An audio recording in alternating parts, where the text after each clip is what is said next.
Hurts has got it, wants to throw. Hurts setting up a screen. It is complete and blown up. Miles Sanders caught it. Malcolm Rodriguez was there waiting for him. That's a big play by Rodrigo.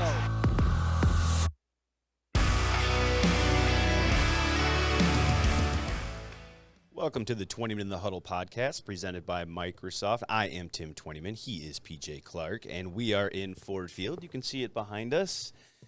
And we're going to talk about a win, Peach. And that's good. Nothing better than that. There is nothing better than that. A big 36-27 win for the Detroit Lions over the Washington Commanders. That puts the Lions now 1-1 in the year. They get back in the 500 mark, and there's a lot to like about this game, right? Yeah, I think on both sides of the ball. Obviously, 27 points, a lot of points, not where the defense wants to be, but I think the process of getting there, especially in the first half, a lot to take away from that. Yeah, I thought they got after Carson Wentz. Obviously Aidan Hutchinson with the 3 sacks, the fourth youngest player. Who we thought he was. He is who we thought he was. The 4th youngest player to ever have a 3-sack game, and the first Lions rookie to ever have a 3-sack game. So, a terrific kind of coming out party in his encore performance, week 2. Yeah. And it was needed. After the one tackle last week, there were a couple rushes he was close on, but didn't finish.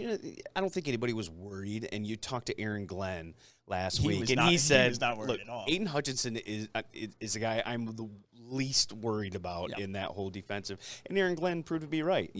Obviously, Carson Wentz isn't Jalen Hurts, and it's a little bit easier to get Carson Wentz on the ground. And look, Aidan Hutchinson, I think he had 6 tackles. He also had a couple tackles for loss, the 3 sacks, 3 quarterback hits, just a lot more productive. He was all over the place. Charles Harris got the safety with the strip sack. That was great. Those two played really well off each other today. I think Kaminsky came in as well on the edge and rushing from the inside. I thought those 3 were big defensive standouts. Yeah. The edge rushing was very good today. Very good. And I think one of the big keys defensively, we'll stick with that part of the ball for a minute, is the rushing and the rushing defense. Obviously, last week, and Jalen Hurts was a big problem for them with 90 rushing yards, but it was 216, and that's just too many, Peach. Yeah. You're not going to win many games when the team can run for over 200 yards. This week, 21 carries for Washington, 88 yards, 4.2 average, which is still pretty good. Just the 1 touchdown, but to go from 216 to 88, I thought that was a huge improvement. One of the big reasons why the Lions won the game. And the biggest one was that chunk play to Curtis Samuel, which is, you got to be ready for an end around, especially with a guy like that who has running back experience and can do that. But outside of that, Gibson was stuffed every time he tried to move the ball. Yeah, I thought Detroit's defense, especially up front, played really, really well. And then you look at the other side of the ball, and let's stick with fronts, right? Because, there was a big question mark. A lot of hand-wringing over the offensive line depth. There was, because no Frank Ragnow, no Jonah Jackson. Obviously, Big V's been out now for a little while. We don't know how long he's going to be out. But you're missing 3 interior offensive linemen. Dan Skipper, who hadn't started a game in the NFL, who hadn't played guard since his freshman year in college. I was a little worried about that because I didn't know how a 6'9" guard was going to go. That is like, you don't see interior guys that big. It's hard to throw over them. It is. And, Evan Brown, I think we all felt pretty good about Evan. Especially after an extended period of time last year. And he came in and there was, rushing right up the gut. There was no difference today. And look, Logan Stenberg, had a couple plays he probably wants back from last week, but still a young kid. I think he's going to get better every week he gets to play. But I think as a trio, those 3 played outstanding. Detroit Lions, 24 rushes, 191 yards. That's an 8.0 average. They could do anything they wanted on the ground for pretty much most of the game. A banged-up Swift, too, who did not get the normal workload that he'd usually get, and you still managed to put up those numbers. I think you have to give credit to, Brown, Stenberg, and Skipper and all those guys. And this is what Dan Campbell had to say about those guys' performance after the game. Listen, they battled, and they're all smart guys, and they hung in there, and they trusted where their help was at. They used it. Certainly our tackles help now too. Decker and Sewell was some of that, some of those 3 techniques we drag out on, and but those guys, they played as one unit, and that's what you have to be able to do when you're down a few guys. But man, they stepped up and just, they did exactly what we asked them to do. And I'd say this, I thought Ben called a hell of a game. I thought he called a hell of a game and gave us the best opportunity offensively to move the football, be efficient, and find a way to score points. And that's Ben Johnson, the offensive coordinator, and I agree on all points there. You know, those three guys were great, and I think it was a good point by Dan, too, to mention Decker and Sewell. Yeah, and, without those bookends, I mean. It makes a big difference. Yeah. You have two cornerstones there, even without the interior, that, you know, it's going to help anybody playing in the middle. Certainly help things. And then you talk about, you know, the game Ben Johnson called. I thought he did a great job utilizing motions and shifts. You saw last week, we'll see what the numbers are, but I think the Lions had 41 motions or shifts last week. I think it was like fourth most in the league. And what that does, and you could see it, every time Amon-Ra St. Brown was in motion, the defense would shift a little bit, and it moves their eyes. And I think that helps create some lanes, too. So you can scheme things just as much as you can block it right, too. And I think Ben Johnson did a terrific job in the run game, using motions and shifts and pulls and getting guys moving to really create some seams in the run game. And it was both teams really emptied the bag on offensive play calling, I feel like, too. Two flea flickers and end arounds and reverses and jet sweeps and whatever else that, you know, both teams got creative, but even, you know, credit to Ben Johnson, especially in that second half, after a little bit of a lull again, but stayed creative, stayed foot on the gas, and came up with that little jet sweep to Amon-Ra, which ended up being a huge play to get momentum back on the Lions side there. And that's when you talk about creative play callers and really good play callers in this league, it's setting up a play like that, right? So we talked about all the motions and stuff, and Amon-Ra said it after the game. He's like, I think I motioned just about every play, and at some point the defense just kind of gets lulled by that. And then, boom, you turn around and give him the jet sweep. Goes for, 58 yards and sets up a score, a huge play at the time.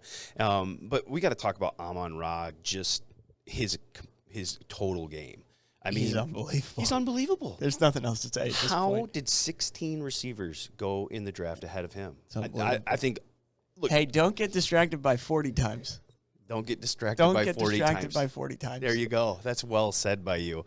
But look, and even Brad Holmes. I mean, look, they didn't take him to the fourth round. Yeah, exactly. So, I mean, it wasn't like they passed on him a few times too. But, boy, this kid just has it. I mean, you look at the records that he broke in this game. What is it? 8 straight games with 8+ catches. 6 straight games with at least a touchdown reception. That's an NFL record. He ties Michael Thomas. Yeah, Michael Thomas and Antonio Brown. Decent company. Yeah, with the 6 or with the 8 straight games with 8+, and he just has it. He just gets open. I mean, you know who he is? You know who he reminds me of? He's Hines Ward. Yeah.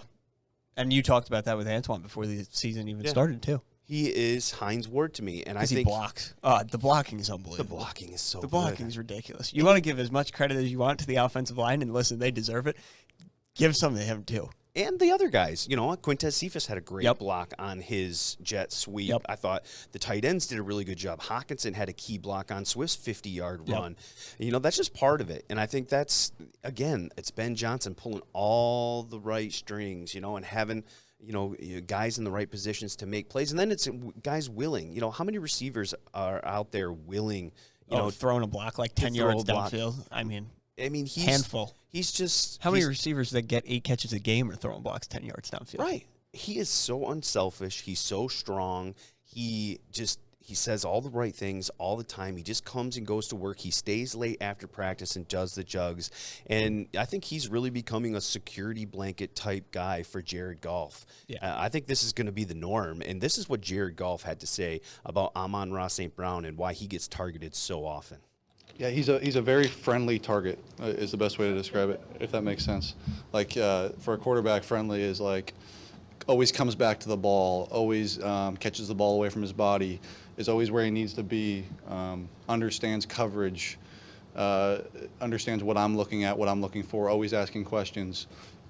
You know, comes downhill when he's breaking out on that touchdown, you know, just to make sure that guy can't make a play on it. Little things like that that typically you can't teach, and he has it. So it's a guy I'm lucky to play with, and sky's the limit for him. And this is a guy who's in year 2. We're not talking about a 6-year vet. We're not talking about what, 19? 19. Yeah. And Jared's played, you know, with a lot of really good wide receivers in this league and has won a lot of games. He's been to a Super Bowl. He knows what good wide receiver play looks like. And Amon-Ra is right up there, I think, among the best that he's played with when you hear him talk about. He's just such a, like you said before, like a security blanket, but it's not even only underneath. Like, he can get, 15 over the middle, and it's not just these little dink and dunk underneath, which you need to win games sometimes. Like, that is a real asset, but if you put him on the outside, he can get there. The touchdown against Arizona last year where they ran that leak and he made it out to the sideline, like, he's capable of doing everything despite his stature, despite however fast he may or may not be, despite any question that anybody could have possibly had. I think he's just thrown it all out. 12 targets, 9 catches, 116 yards, 2 touchdowns, plus 2 runs for 68 yards. That's the other thing, too. He had a rushing touchdown last year, and now today, obviously, had two carries. That's just another, you talked a lot about Curtis Samuel this week as a guy who can do both. And Antonio Gibson, too, a former college wide receiver who got converted into a running back. And we saw Kenny Gainwell last week, another wide receiver who got converted into a running back. And those just athlete guys, he could do that, too. Right. 100%. And how about the game Jared Goff had, too? And yeah, how about 4 touchdowns? 4 touchdowns? 20-34, 256, 4 touchdowns, a 121.7 passer rating. Yeah, hard to me, complain. It's just offensively now. You've scored over 35 points 2 straight weeks. It's really 3 straight weeks if you go back to Week 18 last week. I think just offensively, this is clicking right now. Yeah. I mean, they're 181 rushing yards last week, 191 this week. Goff looks good. They're 8 of 10, Peach, in the first 2 games, scoring touchdowns in the red zone. Yeah. I mean, and one miss was the 4th down today that you had to go for. I love that call from Dan. I didn't mind that one. I really liked, because that was a big early momentum shift, and 3 points is 3 points at that point early in the game. But if you go up 10-0, you didn't get it. But I like the precedent that set for. And it obviously put you didn't get it, but Washington starts on the 3-yard line now. Charles Harris gets around the edge, and you get a safety there. I think it was just. There's a lot to like about this performance offensively, the defensive line getting after it. I feel a ton better about the offensive line and some of the injuries that they have there.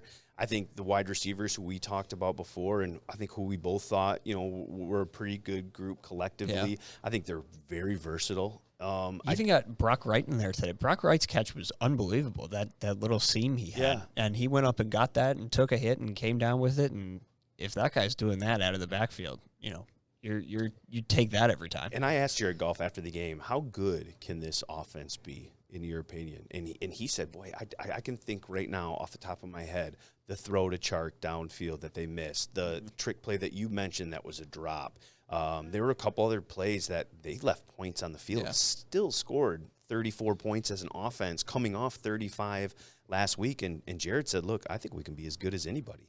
And it's hard to complain the first 2 weeks with what they've done. You can't disagree with that at all. If you're scoring 30 points a game, then you are in a good position and in a position that, if something like today happens where you get punched in the mouth a little bit and coming out of the second half and there's momentum on their side and they score a couple quick touchdowns, you can get in a shootout, I think, with the weapons at this point. And I love the fact that they answered too. Yep.